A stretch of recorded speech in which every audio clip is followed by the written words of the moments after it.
Han er en af de mest lovende nye stand-up-talenter, og har et meget, meget anmelderrost one-man-show bag sig. Tag rigtig godt imod Christian Fuhlendorff!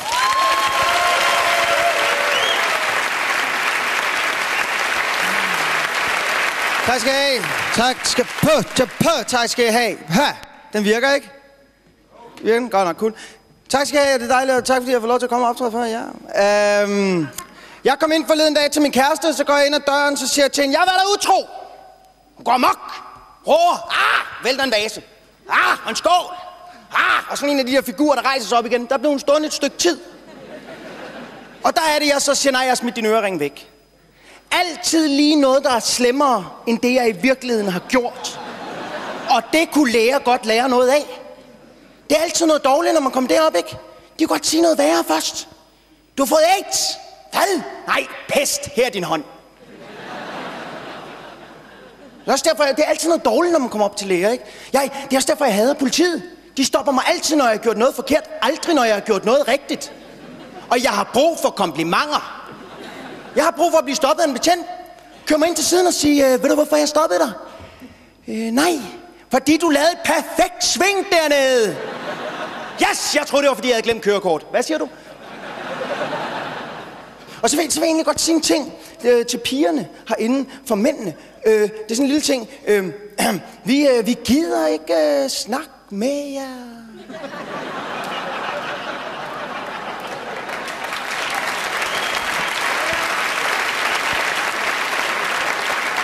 Vi gider ikke. Det er derfor mænd altid har projekter derhjemme. For at slippe væk fra jer. Det er derfor alle opdagelsesrejsende er mænd. Jeg går ud og kraftedeme ud og finder et nyt land. Det gider jeg ikke, det der. Vi har brug for tid for os selv. Det er et helvede. Lad mig sige det sådan her. Hvis din mand har lavet en carport, så hader han dig. Helt vildt.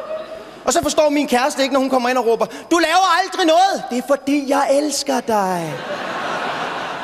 Og I kommer alligevel og snakker til en, mens man står og arbejder. Hvad fanden er det for noget? Det er jo ikke derfor værktøj larmer. Hvad siger du, skat? Og derfor jeg hader IKEA, fordi det værktøj, man samler med, siger ikke en fucking skid. Man står sådan her. Og piger kan ikke finde ud af at løfte. Fordi mændene står altid sådan her, kom nu løft, skat. Og så står I sådan, det er som om jeg bærer al vægten. Det gør du også. Vi har brug for tid for os selv. Vi gerne det der med at gå i bad, det kan vi godt lide at gøre alene. Det synes piger nogle gange er sjovt at gå med. Nej tak. Jeg hygger mig, der er varmt vand, jeg har en ostemad. Så kommer ud, skal jeg ikke være med? Nej tak, det gider jeg sådan set ikke, nej. Jo, kom nu, nej, bare bliv derovre. Jo, så går der 5 minutter, så står jeg, det er ikke hyggeligt at starte dagen sådan, så man selv med står i hjørnet. Med hylden til sæber ind i nakken. Men synes du, er det ikke dejligt at starte dagen sådan? Jo, med hold i nakken, det er fantastisk, skat. Du skal have en joke. Nej, jeg vil ikke have nogen af dine jokes. Jo, du skal have en joke. Ved I, hvad hun så gør?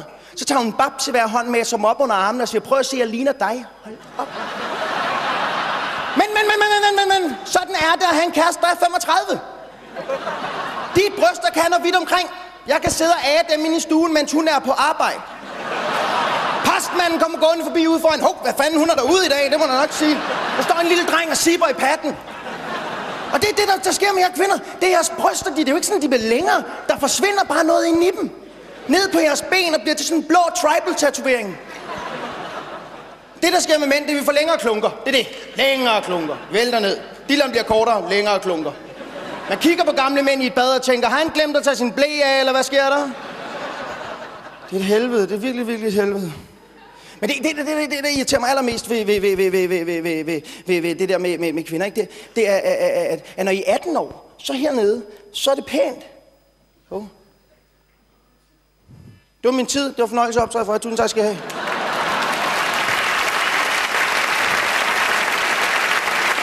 Ja, det var